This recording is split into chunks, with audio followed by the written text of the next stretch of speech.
Ngayon ang ating i-recap ay isang movie na pinamagatang Inside Man Most Wanted, na ipinalabas taong 2019.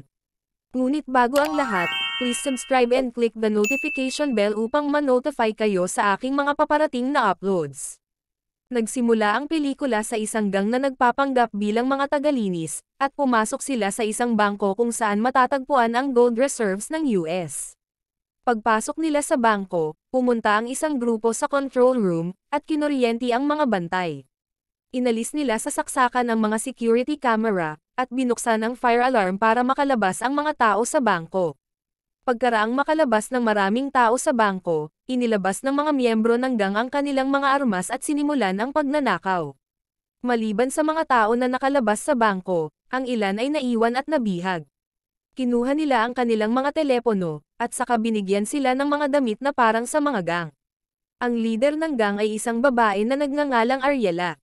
Dinala niya at ng ilang miyembro ng gang ang manager ng bangko sa safe, at hiniling na buksan niya ito. Ang safe na ito ay napuno ng ginto, ngunit ang gang ay hindi interesado sa ginto. Hiniling ng gang sa manager, na buksan ang isa pang pinto para sa kanila sa safe.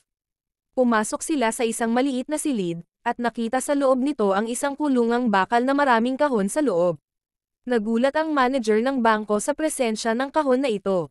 Sinabi niya na hindi pa siya nakakapunta sa lugar na ito, at hindi niya alam kung ano ang nasa loob ng mga kahon. Nang buksan ng gang ang mga kahon ay may nakita silang ginto sa loob, at ang bawat gintong ingot ay may nakasulat na inscription sa German. Sa oras na ito, dumating ang mga pulis sa bangko, at si Brain Stewart ang hostage negotiator mula sa FBI. Sinimulan niyang tanungin ang mga taong nakalabas ng bangko, upang makakuha ng anumang impormasyon tungkol sa gang. Sa pamamagitan ng mga saksi, nalaman niya na may mga miyembro ng gang ang nagsasalita ng German, at alam din niya na ang leader ay isang babae. Sa loob ng bangko, dinala ng gang ang mga kagamitan sa paglilinis, na ngayon ay nalaman na mga kagamitan sa pagtunaw ng ginto. Sinimulan nilang gamitin ang mga kagamitan na ito, upang tunawin ang ginto sa loob ng mga kahon. Nakatingin si Ariela sa isang miyembro ng gang na nagngangalang Joseph, at malinaw na hindi niya gusto ang tao na ito. Samantala, isa pang hostage negotiator mula sa NYPD na nagngangalang Remy Darbon, ang tumulong kay Brain sa kasong ito. Sa bangko, binuksan ni Ariela ang deposit box 392, at nilagay niya ang isang larawan at isang bracelet sa loob. Malinaw na malungkot siya, at tila napilitan siyang gawin ang bagay na ito. Tumawag si Brain sa bangko at sinagot ni Ariela, at sinabi na gusto nila ng tubig. Kinausap siya ni Remy at sinubukang alamin ang kanyang pangalan, ngunit tumanggi si Ariela, at hiniling na ibigay sa kanya si Brain para makausap. Sinabi ni Ariela kay Brain na kailangan nila ng tubig at pagkain para sa 20 katao, at hiniling sa kanya na siya mismo ang magdadala ng pagkain sa bangko. Tumanggi si Brain at sinabing ipinagbabawal ng batas ang sinumang nagtatrabaho sa FBI, na pumasok sa isang lugar kung saan nakakulong ang mga hostage. Gayunpaman, sumagot si Ariela na wala siyang pakialam, at kailangan nilang gawin ang hinihiling niya.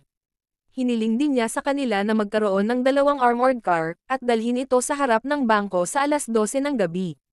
Dagdag pa ni Ariela na kung hindi nila gagawin ang hinihiling niya, papatay siya ng isang hostage kada oras, pagkalipas ng alas 12 ng gabi. Sinabi ni Brain kay Remy, na dapat nilang hayaang pasukin ng SWAT ang bangko bago mag-alas 12 ng gabi, at sila na ang magtatapos sa trabaho. Pagkaraan ng ilang saglit, may dalang tubig ang mga pulis at inilagay sa harap ng bangko, at lumabas ang isang miyembro ng gang, kasama ang isang hostage para kunin ang tubig. Hiniling ni Remy na pumasok sa bangko kasama niya, upang suriin ang kalusugan ng mga hostage, ngunit tumanggi siya. Lumabas si Ariela sa pintuan ng bangko at sinimulan siyang kausapin ni Remy, sinubukan siyang kumbansihin na payagan siyang pumasok sa bangko, ngunit tumanggi si Ariela. Sinabi ni Remy kay Brain na ang nangyari ay hindi lamang pagnanakaw, at may kakaiba sa boses ng leader ng gang. Ang gang sa bangko ay nagsimulang magtunaw ng ginto. Pagkatapos ay tinawag sila ni Ariela at sinabi sa kanila na kailangan niya ng isang sasakyan na may sapat na laki, upang mag-transport sa ginto. Humingi rin siya sa kanila ng 5 tiket patungong lungsod ng Marrakech. Inilipat ng gang ang lahat ng hostage sa isang silid, at makikita ang 2 tao sa loob ng safe, isa sa kanila ay naguhukay ng isang butas sa dingding sa isang tiyak na lugar. Sinabi ni Joseph na handa na sila, at nagalit si Ariela sa kanya.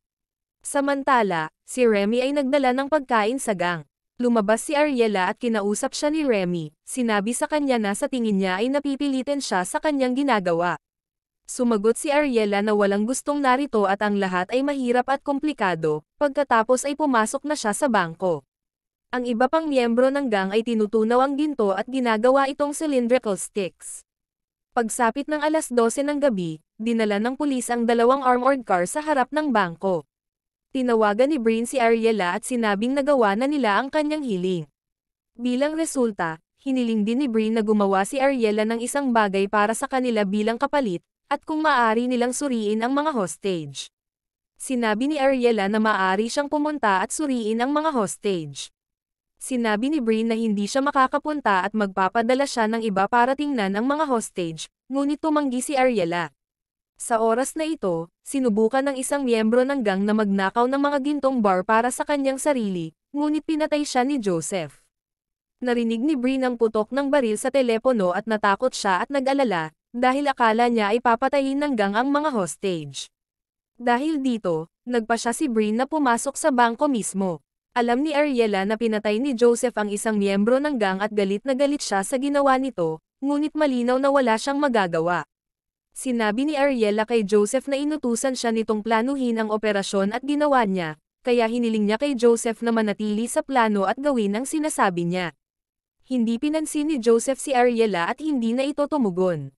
Pumasok si Breen sa bangko na may hawak na secret security camera, at nakita niya ang mga hostage at alam niyang maayos ang kanilang kalagayan.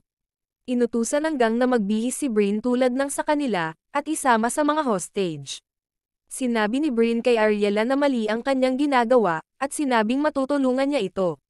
Gayunpaman, sinabi ni Ariela kay Breen na kung gusto niyang makaalis sila sa lugar, kailangan niyang makinig ng mabuti sa kanyang mga salita, at sinabing siya lamang ang pag-asa ni Breen.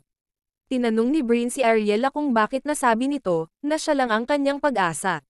Bumulong si Ariela kay Breen at may sinabi ito. Samantala, dumating ang isa sa mga opisyal at sinabi kay Remy na may isang babae, na gustong makilala ang taong responsable sa operasyon. Sinabi ng babae kay Remy na kilala niya ang isa sa mga miyembro ng gang, at nagpakilala siya bilang si Ava. Siya ay isang estudyante sa College of Engineering at nagtatrabaho sa public library. Ipinagtapat niya na isang nagngangalang Bob ang pumunta sa kanya, at sinabi na siya ay isang engineer. Kailangan ni Bob ng mga engineering design ng mga gusali sa lungsod, kabilang ang disenyo ng bangko. Ibinigay niya ang mga disenyo at pagkatapos ay pumupunta si Bob sa library at nagkaroon sila ng relasyon. Sinabi niya kay Remy na isang araw ay lasing si Bob, at sinabi nito sa kanya na siya ay magnanakaw sa bangko, ngunit akala niya ay nagbibiro lang ito. Sinabi rin ni Ava na 2 linggo na ang nakalipas mula nang naghiwalay sila, at ikinwento na si Bob ang bumugbog sa kanya. Ibinunyag niya na kinuha ni Bob ang mga disenyo ng bangko, para makapaghukay sila ng tunnel at makatakas dito. Sinabi sa kanya ni Remy na imposible ito dahil malapit ang drain sa ilog, at kung susubukan ng gang na maghukay ng tunnel, papasok ang tubig sa drain. Gayunpaman, sinabihan siya ni Ava na pwede silang lumabas. Ayon sa kanya na noong 1890, ang gobyerno ay naghukay ng subway line malapit sa ilog, ngunit ang proyekto ay hindi natapos sa panahon na iyon. Sinabi niya na kung alam ng gang ang lokasyon ng tunnel, maaari silang makalabas. Hiniling ni Remy na manatili siya, dahil sa tingin niya ay kakailanganin siya ng mga ito. Isang opisyal ang nagsabi kay Remy na hinanap niya ang mga record ng security camera ng bangko, at nalaman na may isang babae na pumunta sa bangko ng 4 na beses sa loob ng 2 araw bago ang pagnanakaw. Hinanap niya ang babae na ito at nalaman na ang kanyang pangalan ay Ariela. Si Ariela ay may German at American citizenship, at sinabi sa kanya na ang babaeng ito ay maaaring ang leader ng gang. Sinabi rin ng opisyal kay Remy, na namatay ang direktor ng German Bank noong 1 buwan. Ang manager ng bangko ay may anak na nagngangalang Dietrich, na isang malaking negosyante na may kahina-hinalang kriminal na gawain. Kinuha ni Ariela si Breen at ikinulong sa isang silid sa loob ng safe. Makalipas ang ilang minuto, isang mensahe ang dumating kay Ariela mula sa isang tao. Sinabi sa kanya na ang puwersa ng intervention ay papasok sa bangko sa pamamagitan ng bubong, at ito ang parehong mensahe na nakarating kay Joseph. Pumunta si Joseph sa bubong at nagawang tamaan ang dalawa sa puwersa ng SWAT, at maipalabas sila sa bangko. Tumawag si Remy kay Ariela, na mukhang kinakabahan at natatakot. Sinabi ni Remy na hindi niya inutusan ang puwersa ng interbensyon na salakayin ang bangko, at tinanong niya si Ariela kung natapos na nila ang paghuhukay ng tunnel. Nagkunwari si Ariela na hindi niya alam ang sinasabi ni Remy. Sinabi ni Remy na hindi siya interesado sa ginto, at mas gusto niyang makalabas ang mga hostage ng ligtas. Pagkatapos ay tinanong niya ang tungkol sa relasyon nila ni Dietrich, ngunit kinabahan si Ariela at ibinaba ang tawag.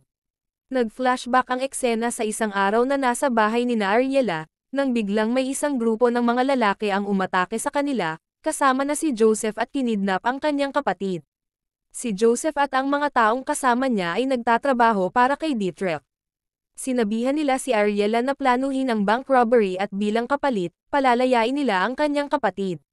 Pinili ni Dietrich si Ariela para sa gawaing ito, dahil alam niyang nagnakaw sila ng kanyang kapatid sa mga bangko noon, at sila ay parehong napaka-propesyonal sa mga operasyon ng pagnanakaw. Sa bangko, makikita ang tao na naguhukay sa pader na nagawang maabot ang tunnel sa tabi ng bangko, ngunit dumating si Joseph at pinatay ang tao na ito. Hindi pa natatapos sa plano, ngunit nagalit si Joseph at sinabi kay Ariela, na siya na ang leader ngayon at naglagay sila ng mga bomba sa pangunahing bulwagan. Nakakuha si Ans ng mahalagang impormasyon, nalaman na pagkatapos ng World War II ay ninakaw ng Amerika ang ginto ng German, at walang nakakaalam sa kinaroroonan ng mga gintong ito. Gayunpaman, alam ni Remy na ang ginto na ninakaw mula sa Germany ay nasa bangko na ito. Alam din niyang German si Dietrich, kaya sinisikap niyang makuha ang ginto pabalik sa kanyang bansa. Nakipag-usap si Remy sa governor ng Central Bank at tinanong siya tungkol sa ginto ng German. Tiniyak ng gobernador ng Bangko Sentral kay Remy, na nasa bangko nga ang ginto. Pumasok si Ariela sa isang silid sa bangko at naglagay ng bote ng oxygen dito. Isang babae mula sa gang ang dumating at binigyan si Breen ng isang telepono, ngunit sinabi sa kanya na kakailanganin niya ang teleponong ito mamaya. Nagawa ni Ariela na ikulong si Joseph sa silid at kunin sa kanya ang baril, ngunit habang naglalakad si Ariela ay sumabog ang mga bomba at nawalan siya ng malay. Ang pader kung saan naghukay ang gang ay gumuho dahil sa mga bomba, at ang tubig ay pumasok sa bangko sa pamamagitan ng ilog. Sinalakay ni Remy at ng mga pulis ang bangko at nagawang palayain ang mga bihag. Ang kaibigan ni Ariela ay nasa safe at nagsimulang mapuno na ito ng tubig, kaya hinagis niya ang susi kay Breen at tumakbo palayo. Sinisikap ni Joseph na sirain ang pinto, habang sinusubukang hanapin ni Breen ang mga susi. Natagpuan ni Remy si Breen at sinubukan niyang buksan ang pinto, ngunit lumabas si Joseph sa silid at akmang papatayin si Remy. Gayunpaman, binuksan ni Breen ang pinto at pinatay si Joseph. Nang makalabas na sina Remy at Breen sa bangko, hindi na mahanap ni Remy si Ava. Ngunit nakita niya ang numerong 392 na nakasulat sa board. Binuksan ni Remy ang safe deposit box 392, na binuksan ni Ariela sa simula ng pagnanakaw. Nakakita siya ng German gold ingot at larawan ni Ariela, kasama ang kanyang kapatid na lalaki at si Ava. Nalaman niyang si Ariela ang nagsagawa ng pagnanakaw upang maligtas ang kapatid na lalaki. Binuksan ni Breen ang telepono habang pinagmamasdan siya ni Ava, at pinunasan din niya ang makeup sa mata, at nalaman na katrabaho pala ni Ariela. Nilinlang niya si Remy na isulat ang numero ng safe deposit box, upang matuklasan ni Remy ang katotohanan. Inimbestigahan ni Remy ang mga hostage, ngunit sinabihan siya ng manager na isara ang kaso. Gayunpaman, sinabi sa kanya ni Remy na mayroong 2 tao mula sa gang na hindi present, at tiyak na lumabas sila kasama ng mga hostage. Sinabi sa kanya ng manager na hanggat ang ginto ay hindi ninakaw, hindi siya interesado sa anumang bagay. Ang ibig sabihin ng manager ay ang US Reserve Gold, dahil hindi niya alam na mayroong German Gold. Sa ikalawang araw, ang pangkat ng tagalinis ay dumating sa drain upang maglinis mula sa pagsabog. Hindi kumbinsido si Remy na bigo ang misyon ng gang, at hindi rin siya kumbinsido na hindi sinadyang pasabugin ang pader at naramdaman niyang may mali. Nang tingnan ni Remy ang mga larawan sa loob ng deposit box, napansin niyang manipis ang mga bracelet. Pumunta siya sa bangko, at nalaman na ang pangkat ng tagalinis ay nakaalis na, at nagtaka na natapos nila ang proseso ng paglilinis ng napakabilis. Napagtanto ni Remy na tinunaw ng gang ang ginto, kaya nagbago ang hugis nito. Natuklasan din niya na sinadyang pasabugin ng gang ang pader, upang isipin ng mga pulis na nabigo ang kanilang operasyon sa bangko. Pumasok si Remy sa bangko at nakita ang isang butas sa ventilation sa kisame. Nadiskubre niya ang isang pinto patungo sa isang sikretong silid, at nakita niya sa loob nito ang isang bote ng oxygen. Nalaman niyang si Ariela at ang mga kasama nito ang nasa loob ng silid, na naghihintay ng pulis na mag-drain ng tubig bago kinuha ang mga gold. Nagpadala ng mensahe si Brin kay Remy, at hiniling na makipagkita sa kanya sa isang address. Sa gabi, dumating si Brin sa lugar at nakahanap ng sasakyan na may digital lock. Pagkaraan ng ilang saglit, may dumating na mensahe sa kanya sa telepono na binigay sa kanya ng kaibigan ni Ariela, noong nasa loob pa sila ng bangko. Ang mensahe ay naglalaman ng lock code, at nang buksan niya ang kotse, natagpuan niya ang German gold. Ilang sandali pa, makikita si Dietrich na dumating sa lugar, kasama ng kanyang mga tauhan.